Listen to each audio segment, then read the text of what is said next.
Hello बच्चों, आज का हमारा प्रश्न है।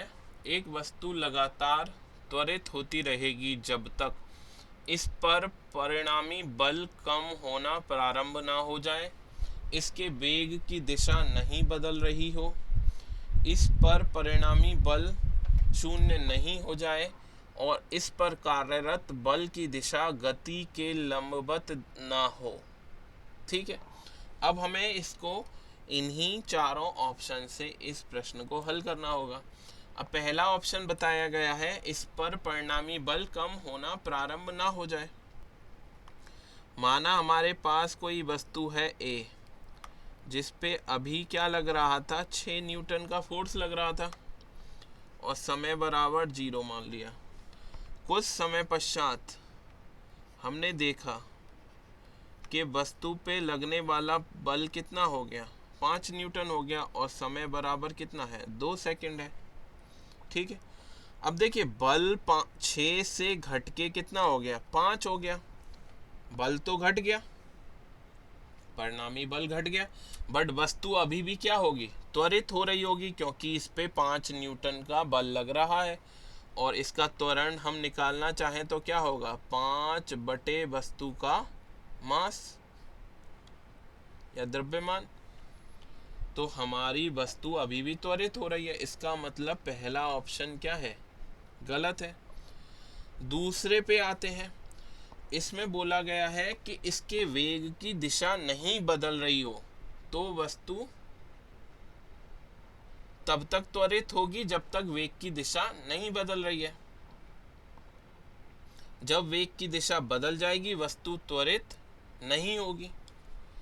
अब देखते हैं, अगर हमारी वस्तु एक समान वृत्ताकार पाथ पर चल रही है तो पहले अगर देखा जाए तो वस्तु का वेग इस दिशा में होगा, ए पॉइंट पे। कुछ समय पश्चात मान लीजिए वस्तु कहाँ आ गई, बी पे। अब इसका वेग किधर होगा, इस दिशा में। अब वस्तु के वेग की दिशा बदल गई, वस्तु के वेग की दिशा बदल गई, इसका मतलब त्वरण 0 होना चाहिए। बट इस पे क्या होता है, हमेशा एक अपकेंद्रीय त्वरण कार्य करता रहेगा। तो दूसरा ऑप्शन भी हमारा क्या है, गलत।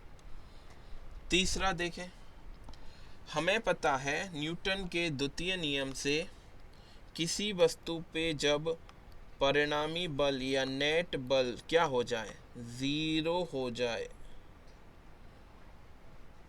इसमें ऑप्शन में क्या बोला गया है, इस पे परिणामी बल 0 हो जाए तब इसका त्वरण खत्म हो जाएगा।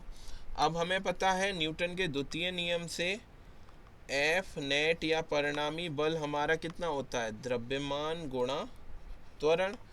जब एफ नेट बराबर 0 है तो आपका त्वरण क्या होगा, क्योंकि वस्तु का द्रव्यमान 0 नहीं हो सकता, तो त्वरण को ही क्या होना पड़ेगा, 0 होना पड़ेगा या 0 होना पड़ेगा। तो हमारा तीसरा ऑप्शन सही होगा। और अगर चौथे ऑप्शन को देखें, इस पे कार्यरत बल की दिशा गति की दिशा के लंबवत ना हो। अब देखिए हमने अभी पिछले चैप्टर में क्या पढ़ा था कि जब हम प्रक्षेपण करते हैं तो अगर वस्तु, कोई प्रक्षेपित वस्तु ऐसे चल रही है, यहाँ से हमने प्रक्षेपण किया था, तो इस पे लगने वाला बल mg जो इसके भार के बराबर होता है वो गति की दिशा के हमेशा लंबवत ही लगता है। अब क्योंकि इस पे बल दिशा के लंबवत लग रहा है, तब भी वस्तु क्या होती है, त्वरित होती है, क्योंकि वाई दिशा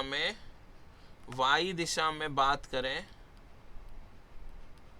वाई दिशा में वस्तु पर एफ फोर्स कितना लग रहा है, mg, जो कि द्रव्यमान गुणा त्वरण के बराबर होगा। m से m कट जाएगा तो त्वरण की मात्रा किसके बराबर हो जाएगी, g के बराबर।